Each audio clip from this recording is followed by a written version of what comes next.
Olá, bom dia a todas e todos. Eu sou o professor Samuel de Jesus, de Teoria Sociológica 2, e esta é a segunda aula.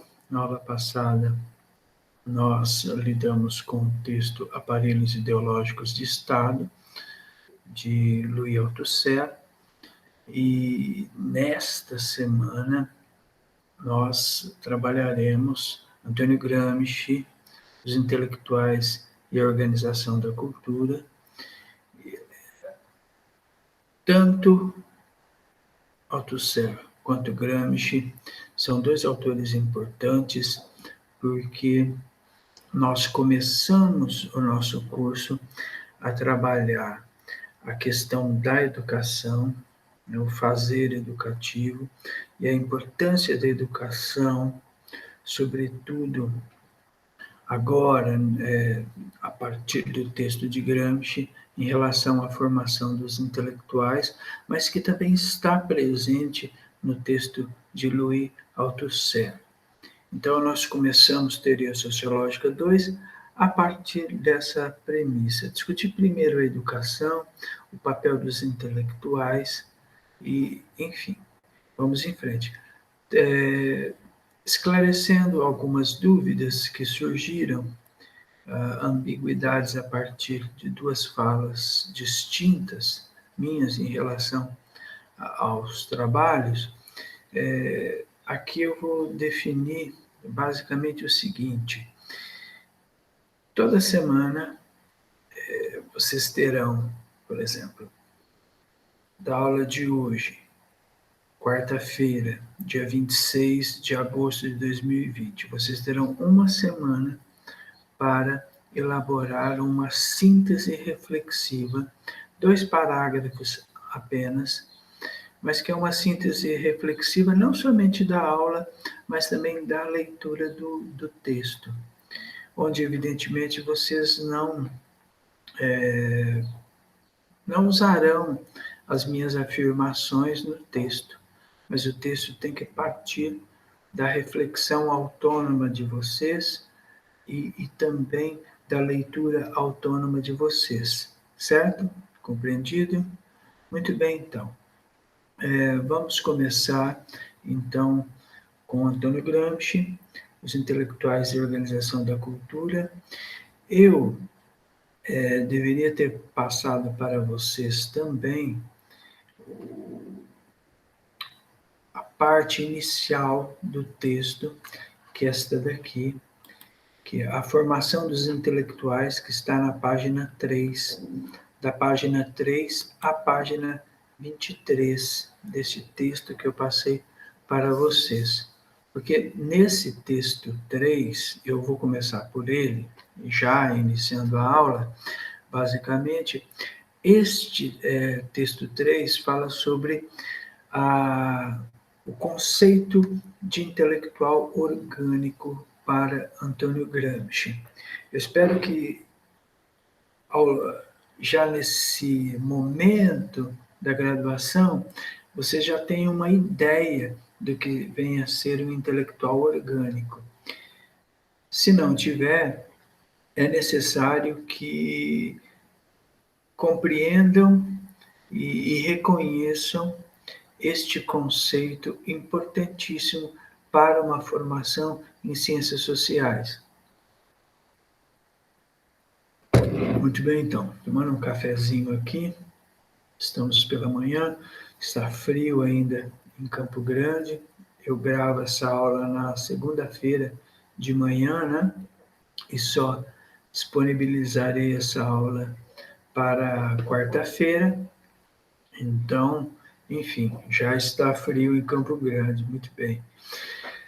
O conceito de intelectual, então, que está presente nesta primeira parte, repetindo, a formação dos intelectuais, página 3, a formação dos intelectuais, que está no livro Os Intelectuais e a Organização da Cultura, de Antônio Gramsci, e que está aqui exatamente na formação dos intelectuais, que é um texto muitíssimo importante, né? Logo no início aqui. Muito bem. Vamos lá, então. Vamos avançando.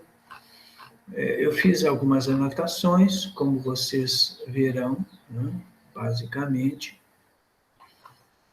E eu vou, então, recorrer a esses tópicos, porque aí nós concentramos mais a nossa aula e não nos dispersamos. Muito bem, o conceito de intelectual para Antônio Gramsci. O intelectual orgânico. O que vem a ser o intelectual orgânico? Que é uma perspectiva, que é um conceito de intelectual muito presente na obra de Antônio Gramsci. Muito bem. É a capacidade técnico-organizativa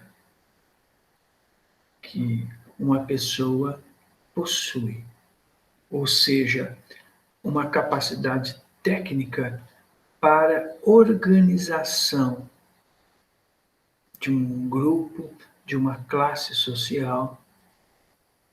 Então, isso é importante, quer dizer, o intelectual com a capacidade, é isso mesmo, de organização, mas com uma capacidade técnica, certo? Muito bem. Dito isto, então, eu posso dizer que Antônio Gramsci menciona os empresários, os eclesiásticos, né? Os eclesiásticos ligados organicamente a uma aristocracia fundiária, como talvez tipo de tipos de intelectuais. Então, é interessante destacar que Antônio Gramsci afirma que todos os homens são intelectuais, mas nem todos os homens desempenham na sociedade a função de intelectuais. Então, isso é importante no início. Todos os homens são intelectuais, mas nem todos desempenham na sociedade a função de intelectuais. É preciso perguntar o que Antônio Gramsci está dizendo especificamente. Especificamente. Ele irá dizer que existem diversos tipos de intelectuais. Ele afirma, por exemplo, que é impossível, que é muito difícil existir não intelectuais.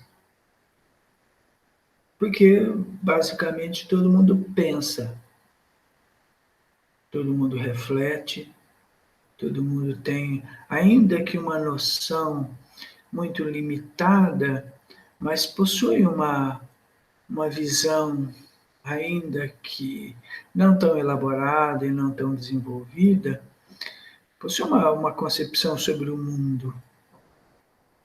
Então, a ideia do não intelectual, ela não existe. Todos são intelectuais, mas há gradações. Existem níveis distintos de intelectuais. Né? Bom, ele irá dizer o seguinte, que a escola é o instrumento para elaborar intelectuais de diversos níveis. Ou seja, mas há também dois tipos de escola.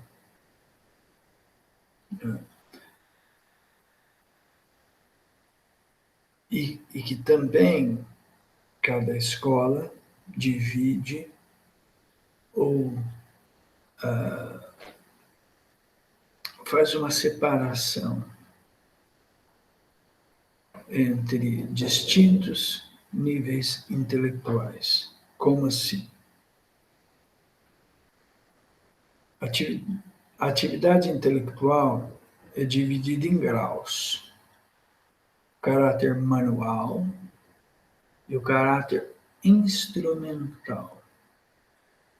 Ou seja, então, são dois tipos de escola. Uma escola que prepara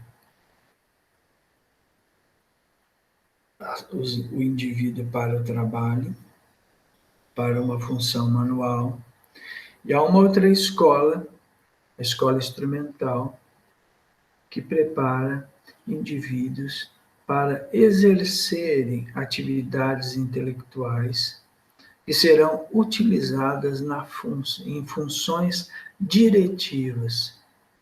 Em funções diretivas. Então, quando falamos de intelectuais, não estamos falando. A nossa tendência é sempre pensar naquele indivíduo que somente vai organizar e sistematizar, ou seja, a atividade intelectual através da filosofia, da política, das ciências sociais, da história, que seria o desenvolvimento, mas um desenvolvimento intelectual autônomo e livre. Não, Gramsci, para Gramsci, o conceito de intelectual é um conceito amplo, amplificado, bem amplo. Para Gramsci, a figura do não intelectual não é possível. Muito bem. E Gramsci, então, irá falar do intelectual urbano e do intelectual rural, assim como do intelectual orgânico e do intelectual tradicional. O que é o intelectual orgânico? O intelectual orgânico, como eu afirmei, é aquele que tem a primazia, que emerge de uma classe social, representa esta classe social e é capaz de organizar, de pensar esta sociedade, de pensar de forma crítica, do ponto de vista plural, e organizar. Por exemplo, um operário que cria um sindicato junto com outros trabalhadores.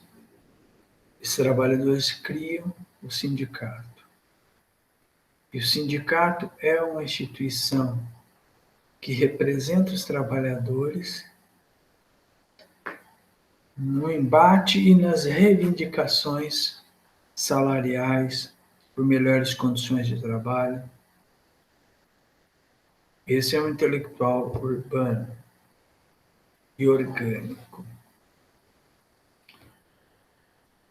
Movimentos como o movimento dos trabalhadores sem terra, na figura, por exemplo, como João Pedro Stedley, é um intelectual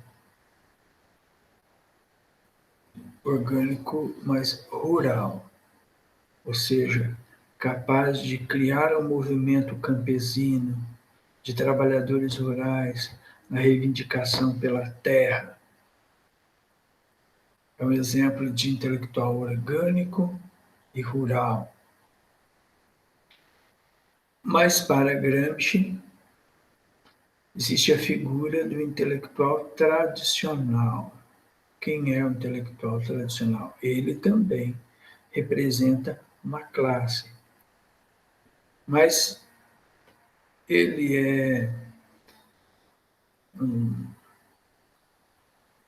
vou dizer um pária, mas ele é colado a uma sociedade tradicional, a um grupo dominante. E este intelectual reproduz o status quo, reproduz o poder que esse determinado grupo possui.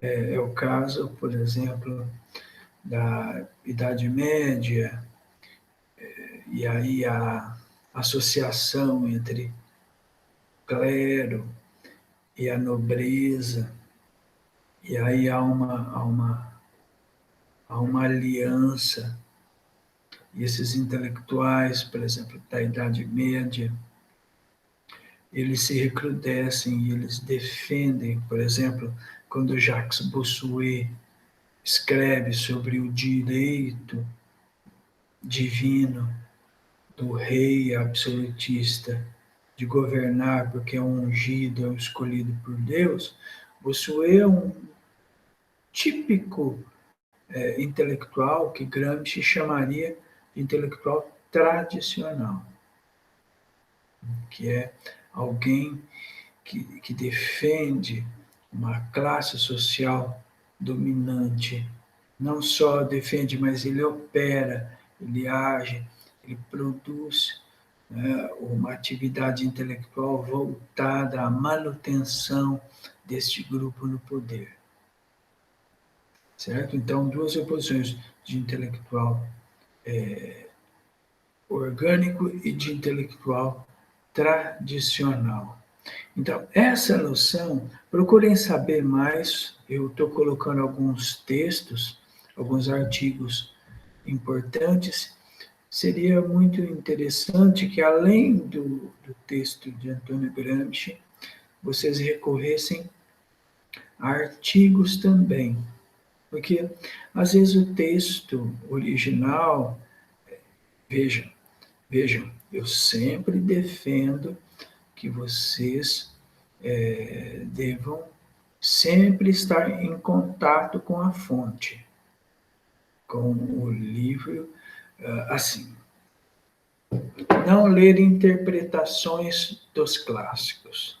Ler também interpretação dos clássicos, mas ler os clássicos. Ler Maquiavel, ler Rousseau, ler Antônio Gramsci.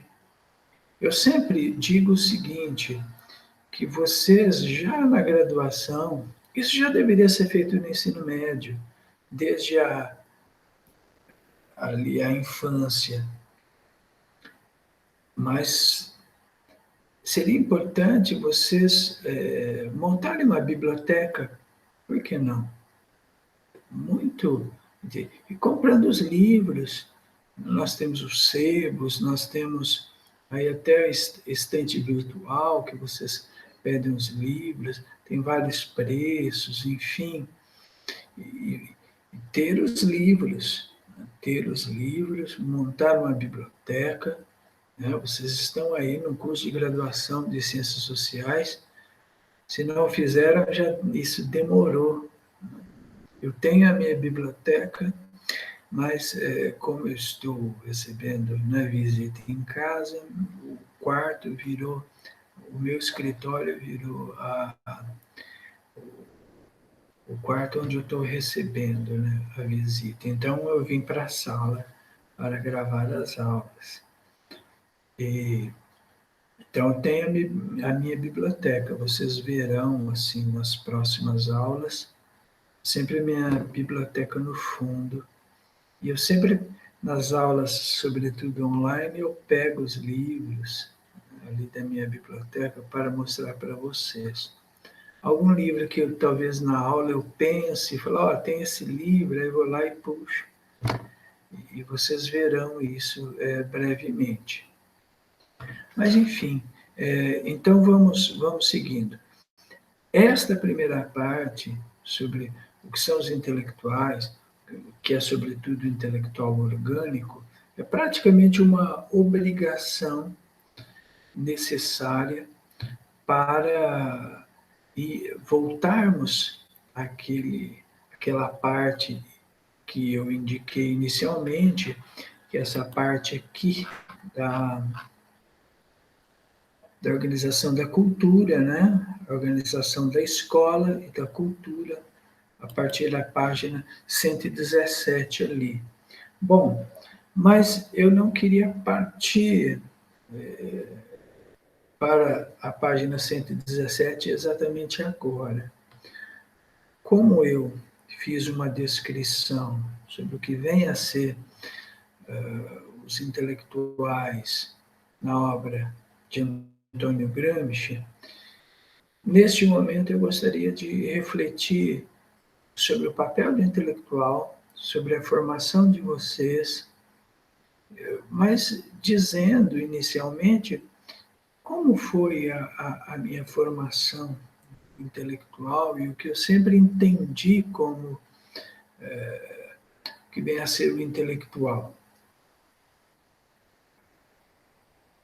Talvez a definição brilhante que eu tenha para iniciar isto com vocês é a afirmação do professor Milton Santos, que é mais ou menos assim. O professor Milton Santos, para quem não sabe, é um grande professor da área de geografia, um grande intelectual brasileiro reconhecido no mundo, ganhou um prêmio de renome internacional, muito comparado ao Nobel de Geografia, que é o prêmio Walter Land, que fez carreira muito tempo no exterior e é uma figura mundial e é uma sumidade no Brasil. Se vocês não conhecem o professor Milton Santos, vocês devem buscar, procurar saber e ler, evidentemente, seus livros. Então, o professor Milton Santos afirma inicialmente assim sobre os intelectuais que, para ele, existem os letrados e os intelectuais, e se formam mais letrados do que intelectuais. E qual a diferença dos letrados para os intelectuais, segundo o professor Milton Santos? É que os intelectuais, ao contrário dos letrados, possuem um compromisso com o futuro e uma capacidade de formulação de proposições, de projetos, uma visão de futuro. Os intelectuais, sempre o que eles dizem e produzem, apontam para o futuro, apontam sempre uma saída. Mas só que, qual a diferença disto com Gramsci? A diferença basilar é que, para Gramsci, o intelectual é um intelectual orgânico. Ou seja, não adianta, na concepção gramsciana, o intelectual ele só escrever, produzir. O intelectual, ele não é esse intelectual da universidade que produz as suas teses. Há uma visão, não vou dizer preconceituosa em relação a isto, não, deleta, apaga isso, passa uma borracha nisso. Vamos direto ao ponto. Para Gramsci, e como para todos os marxistas, dentro da visão marxista, o importante é a ação. É a ação. Então, Gramsci, como marxista, ele está, de alguma forma, incorporando a visão concreta de Karl Marx de que a ação é o que irá mudar. A ação é que irá proporcionar a revolução. A ação é uma medida concreta. Mas calma lá. Gramsci, assim como Althusser, considera a cultura como um elemento a ser considerado. Sobretudo quando Antônio Gramsci vai estudar várias coisas, mas Gramsci está interessado em uma coisa.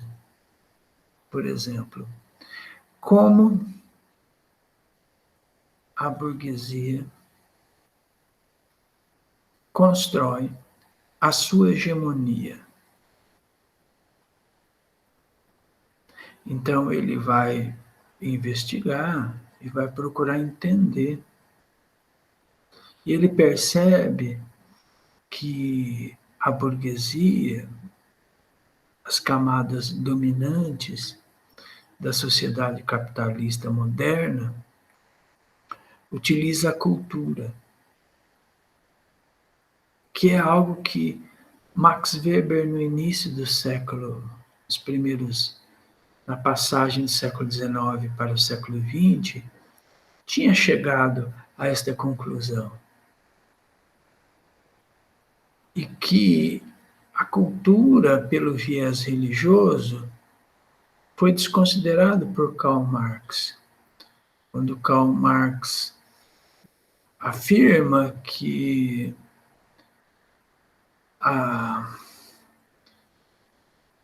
o pensar o pensar não, mas a ideologia é sonho, né? A ideologia é sonho.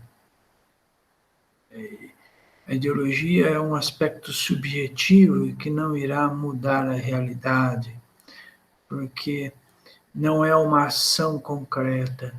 Somente as ações concretas irão mudar essa sociedade. Gramsci vai um pouquinho nesta linha, mas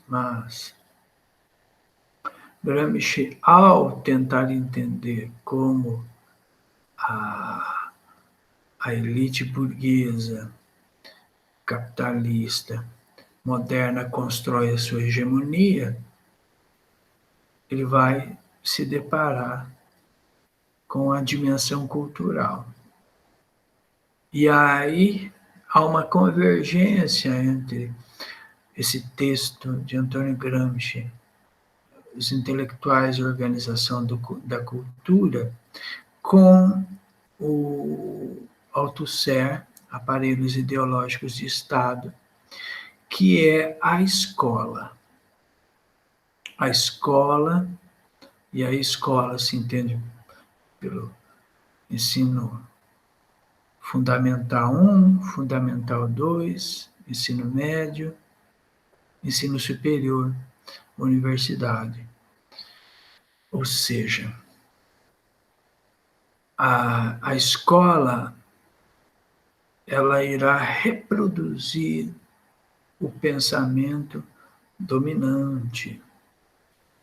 Pensamento dominante.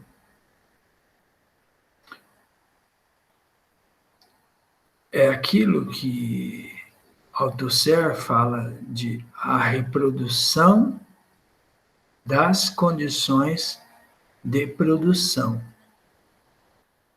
Se lembrem disso no texto do Althusser. Que eu falei que a reprodução das condições de produção não se dá no espaço da fábrica, da empresa. É exterior a ela. Mas exterior a ela não significa que não seja complementarmente ligado a função desenvolvida na empresa, as atividades capitalistas. Porque a educação ela vai moldar o pensamento, ela vai moldar a forma de ser e existir, de entender o mundo. A educação aí com uma dimensão poderosa, com uma dimensão decisiva, porque muitas vezes nós pensamos, mas a educação no Brasil está abandonada, a educação no Brasil não tem investimentos públicos, a educação no Brasil está relegada,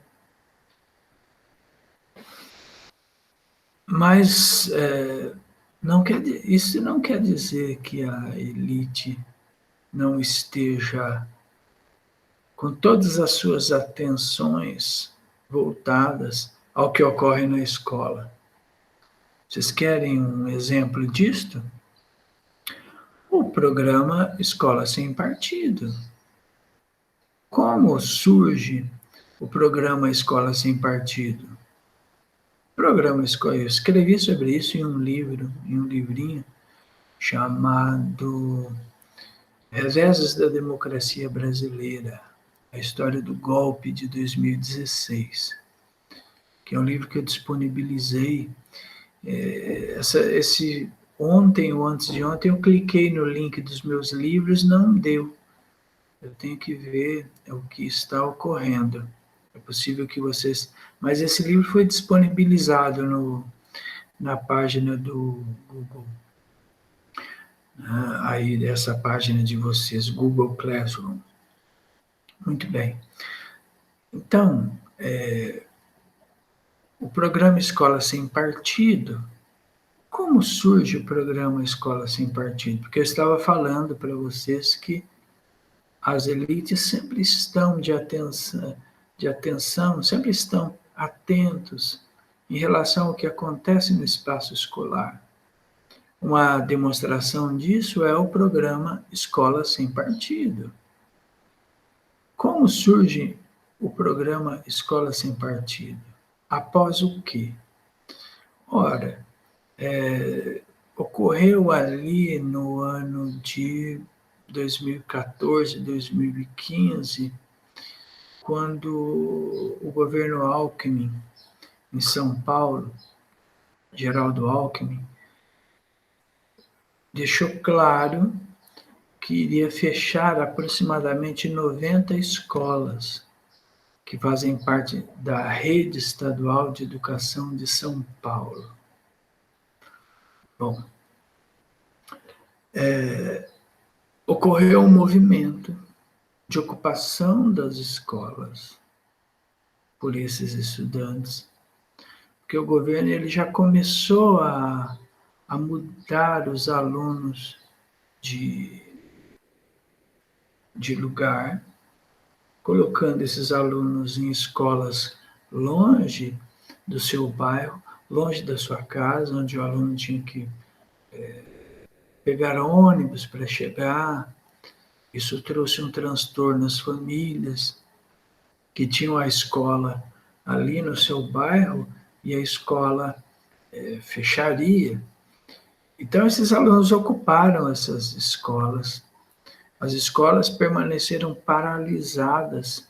Foi um movimento em massa, uma adesão em massa dos alunos.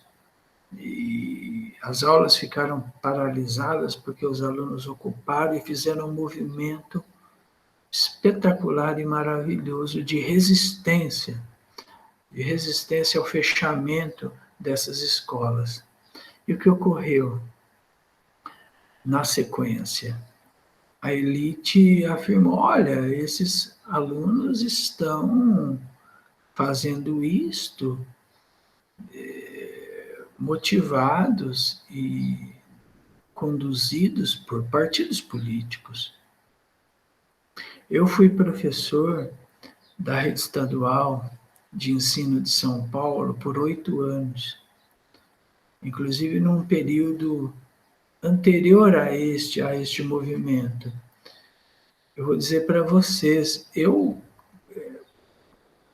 para mim foi uma grande surpresa e uma grande satisfação saber que os alunos se mobilizaram daquela forma, porque eu os vi assim, falava, olha, os alunos são despolitizados, eles não se interessam por, por política, na defesa dos seus interesses, e eu que estava ali no espaço escolar cotidianamente, no dia a dia,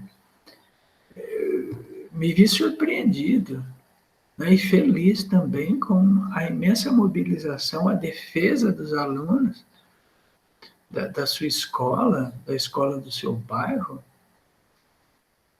E a elite,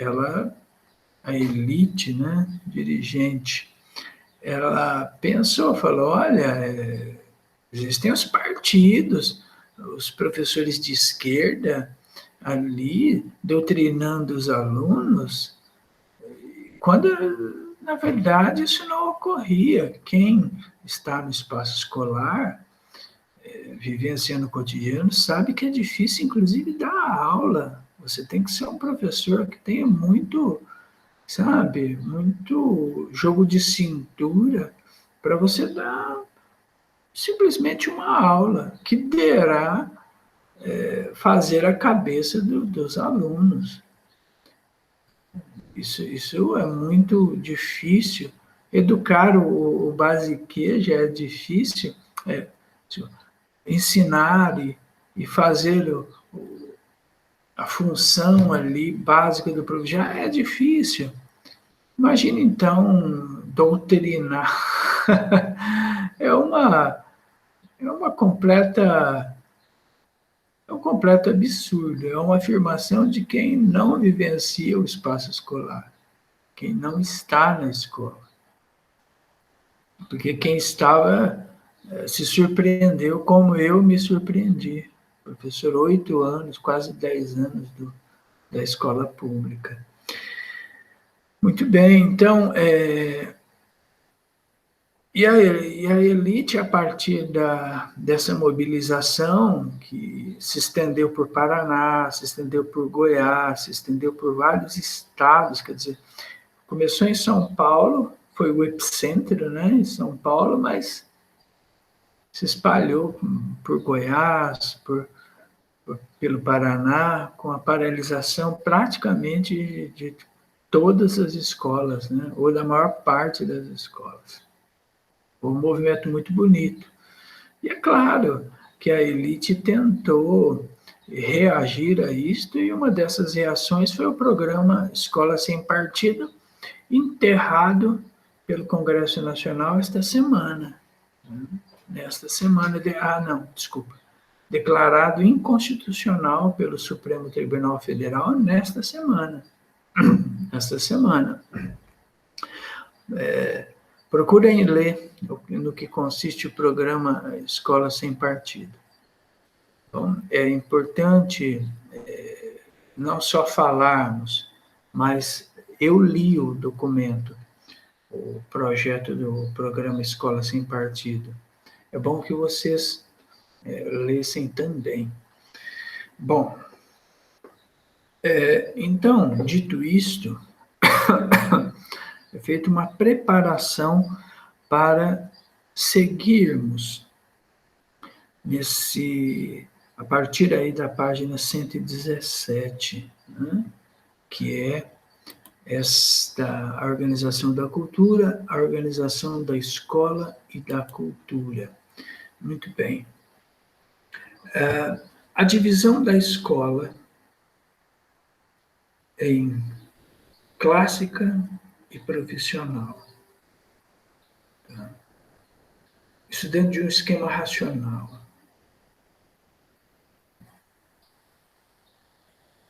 Profissional, as classes instrumentais, aos pobres, aqueles que vivem na periferia, esses devem ter uma educação técnica, profissional e não intelectual. Aos intelectuais, a educação intelectual está reservada às classes dominantes. Isso está ligado a uma tradição greco-romana.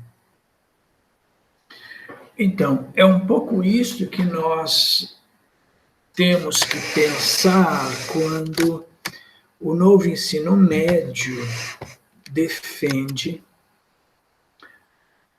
a sociologia, a filosofia e, por que não, a história como disciplinas optativas e prioriza as disciplinas como matemática devido à dimensão técnica. Dá para pensar, ter uma perspectiva reflexiva intelectual através da matemática? Totalmente. Mas o que nós estamos observando é que a matemática ela está sendo utilizada apenas em uma dimensão técnica, apenas em uma dimensão, como eu falo, utilitarista.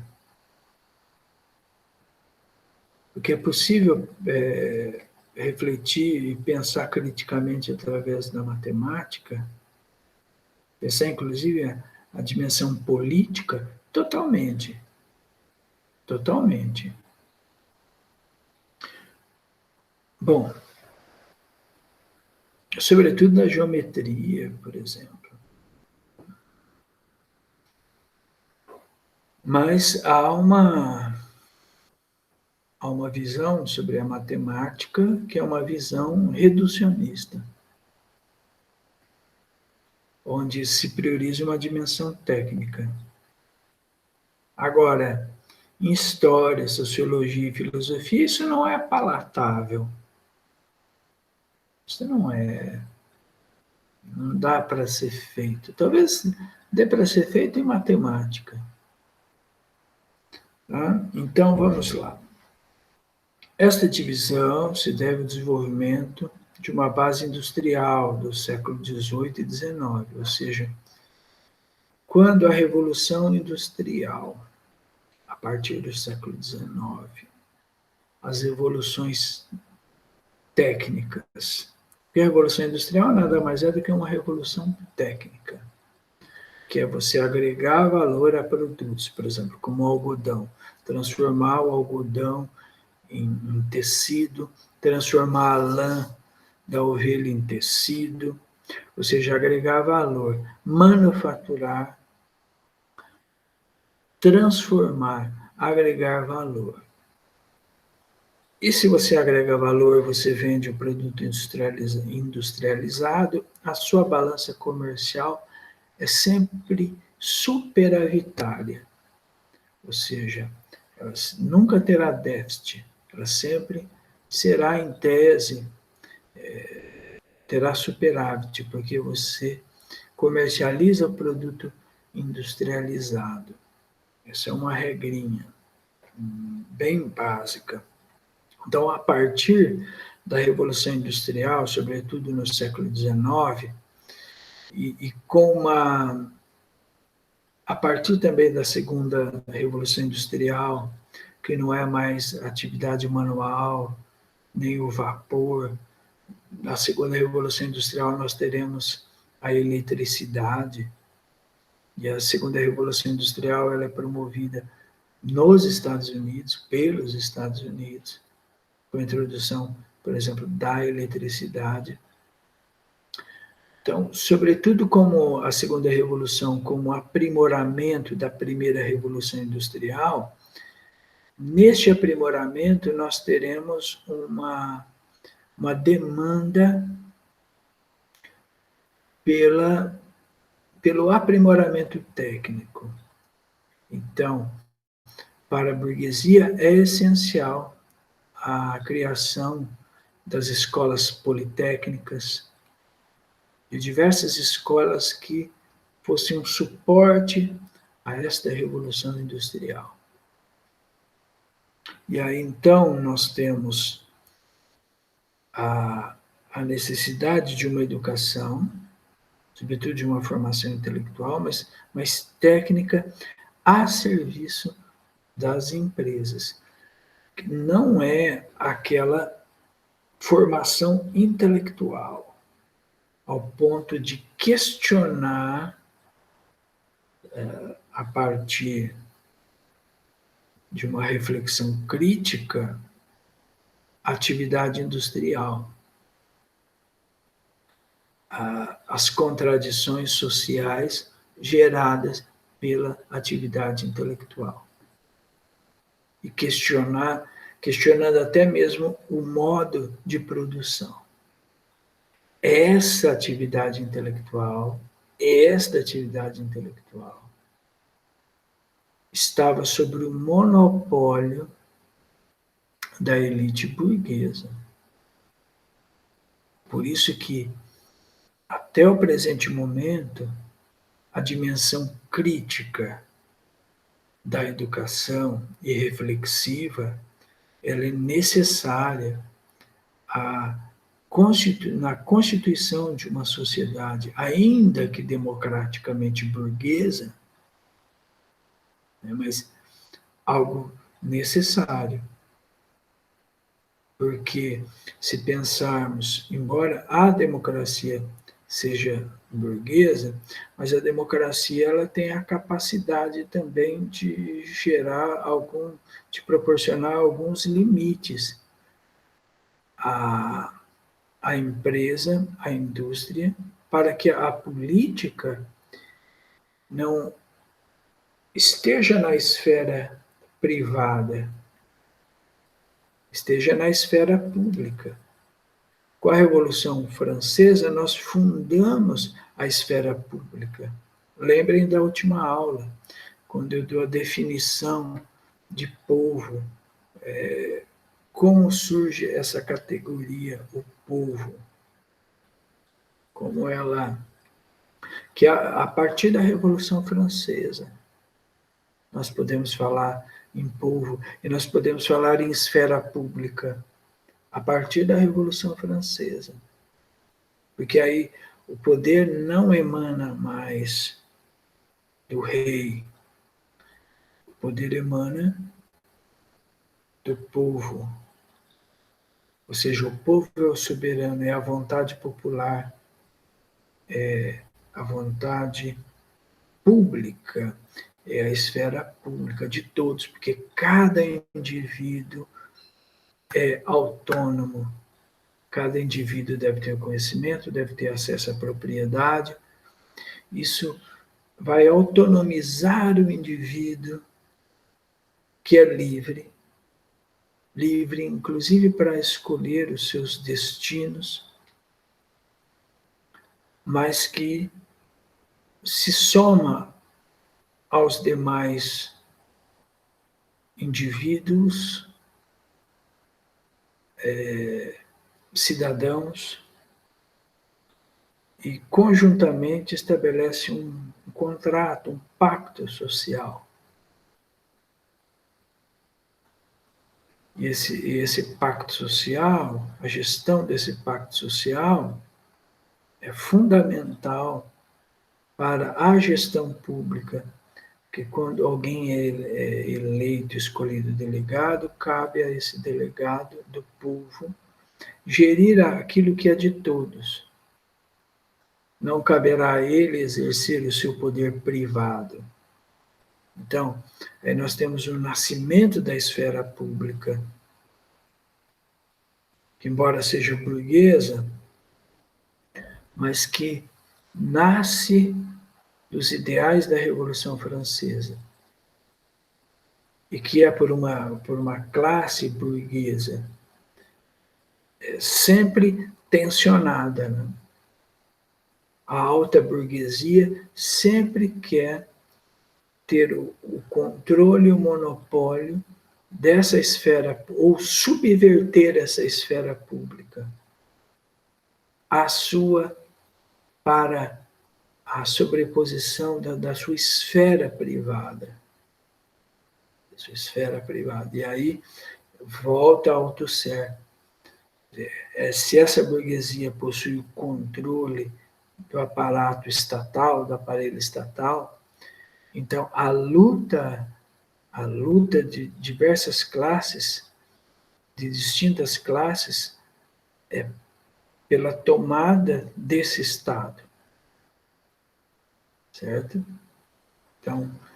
Então, qual é a educação deverá prevalecer? Uma educação voltada à empresa, a serviço das grandes empresas, ou uma educação que autonomize o povo, que dê que forme individualidades autônomas, seres pensantes. Então, os intelectuais de organização da cultura, sobretudo a formação do intelectual orgânico, coloca esta questão, coloca isto em evidência.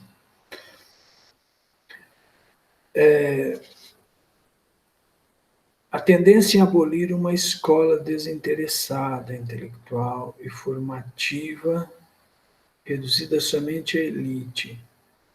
Ou seja, como eu disse, o programa Escola Sem Partido demonstra que as elites estão atentas ao que ocorre no espaço escolar.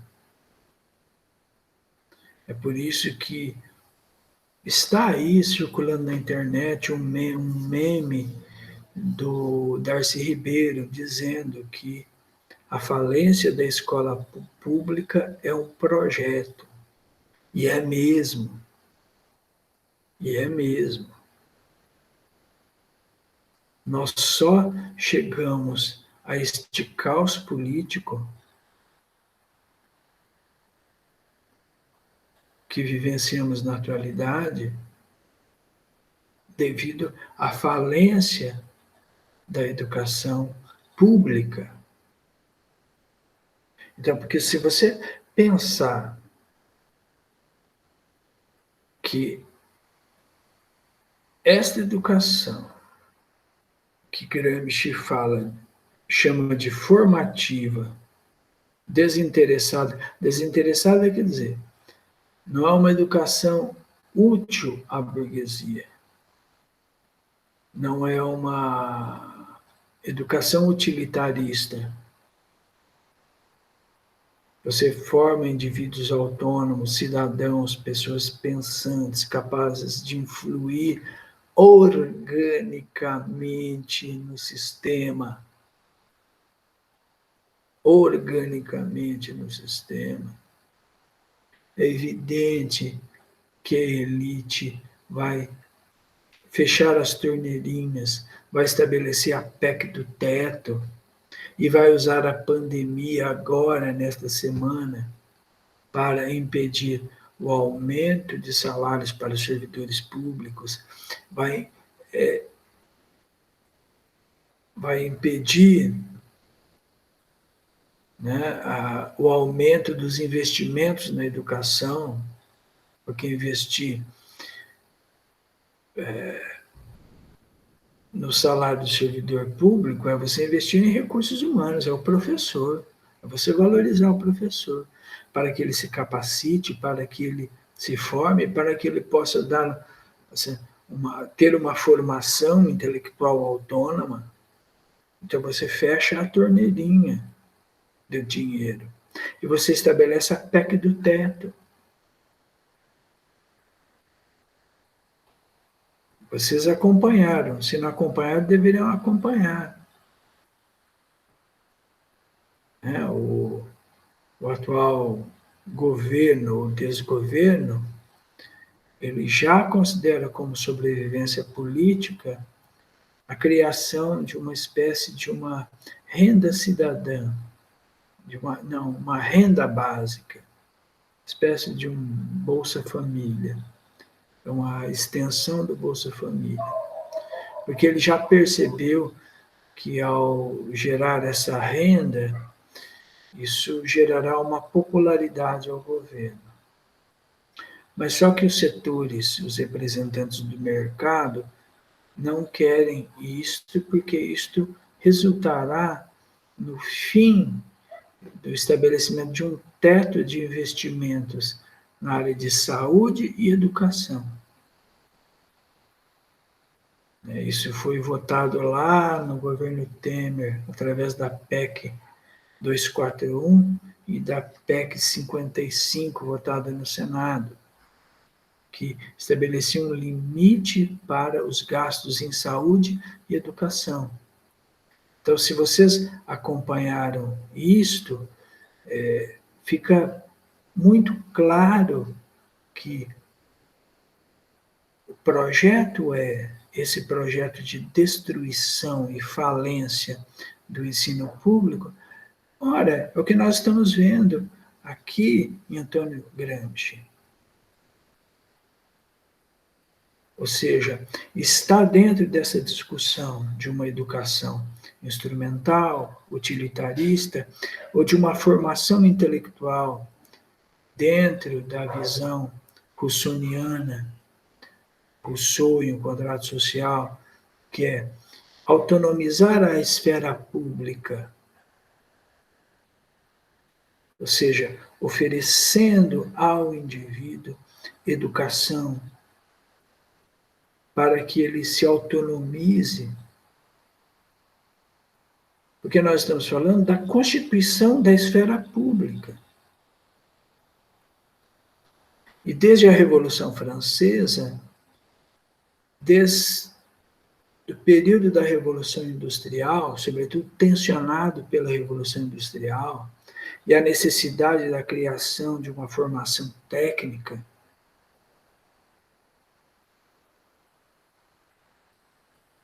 os setores da elite, das camadas dominantes, que adentram a esfera pública, deverão suprimi-la ou deverão restringi-la. É isto que está colocado. Então, vocês observam que essa discussão ela não é nova. Ela, muito pelo contrário, bem antiga. Então, o que Antônio Gramsci destaca exatamente, quer dizer, na formação do intelectual orgânico. E como eu afirmei, quando Gramsci investiga como é constituída a hegemonia burguesa, a hegemonia capitalista, ele irá se deparar com a dimensão cultural. E é interessante porque os marxistas não querem, não é que eles não querem, os marxistas ortodoxos não querem lidar com a dimensão da cultura. Não é que não querem, é que, como são ortodoxos, consideram a ideologia como um sonho, a ideologia como algo que não irá proporcionar uma ação direta. Gramsci observa também, Gramsci está falando, quando ele fala do intelectual orgânico, ele está falando, olha, não é só o intelectual de gabinete, é o intelectual que tem uma capacidade de aglutinação. É o líder do sindicato nos setores urbanos, é o líder rural no setor rural.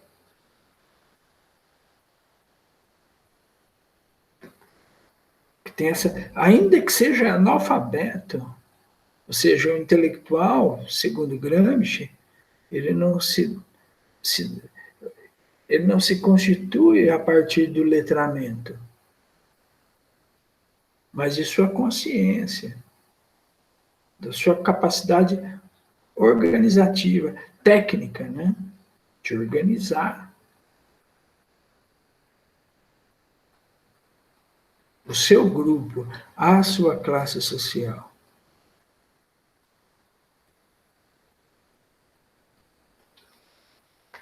Então, nós teremos aí, então, dois aspectos orgânicos: o deliberativo, o intelectual, o técnico-cultural, a criação de uma burocracia que prepara o material técnico para os corpos deliberativos. Ou seja, é uma elite que assessora os intelectuais. O burocrata. O burocrata. Ele menciona uma escola, uma escola unitária.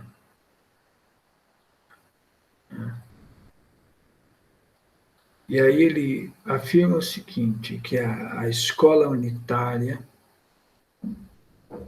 preza pelo desenvolvimento moral e intelectual dos alunos, dentro de uma formação humanista, que inseria os jovens na atividade social, autonomia, orientação e iniciativa, educação financiada pelo Estado, tornando a função da educação pública. Ou seja, Gramsci fala que a educação deve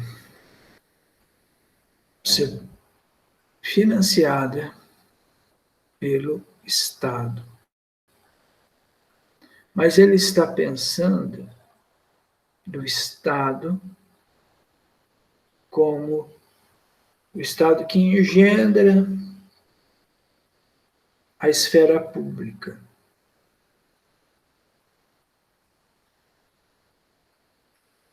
E não uma escola instrumental.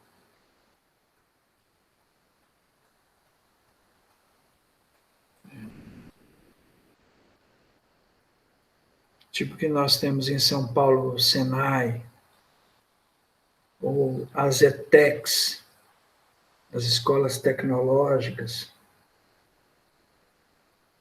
É interessante observar no estado de São Paulo, que eu sou de lá, nesse tempo eu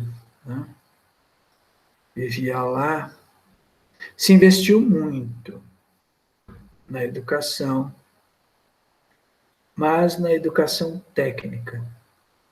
Se criou um novo modelo de escola, que era o modelo das chamadas ETECs, das escolas tecnológicas.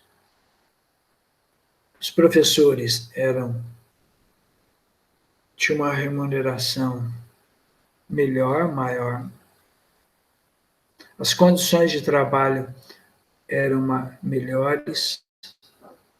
E os alunos selecionados, portanto, havia uma seleção.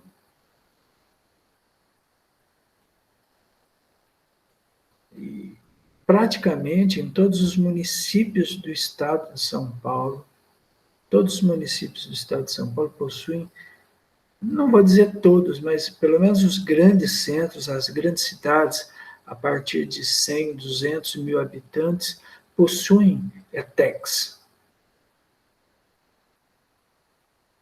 E é interessante observar que as escolas estaduais que possuem uma formação intelectual, uma formação genérica, não técnica, ela ficou desprovida de recursos, os professores desvalorizados,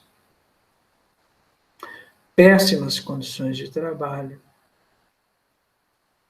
E naquele momento onde os alunos se mobilizaram, em 2014, 2015, contra o fechamento das escolas,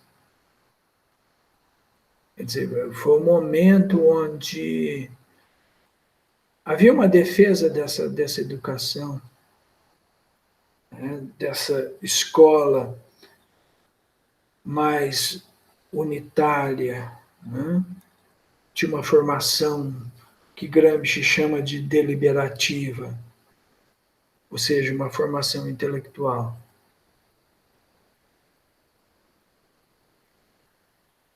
Então, vocês observam que é um projeto, que as elites elas estão... A educação ela não é um espaço de abandono. Ela é um espaço onde as elites exercem o controle. E a ausência de recursos é uma forma de a pauperização.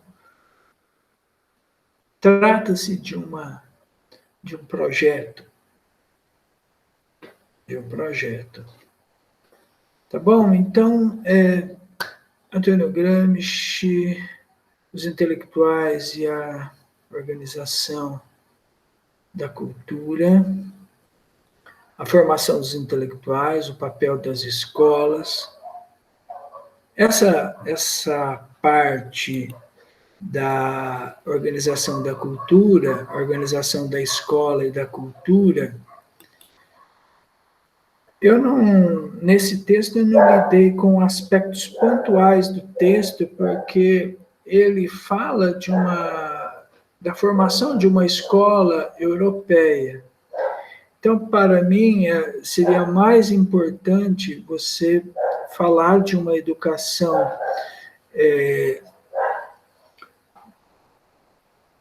brasileira, que ocorre no Brasil, em comparação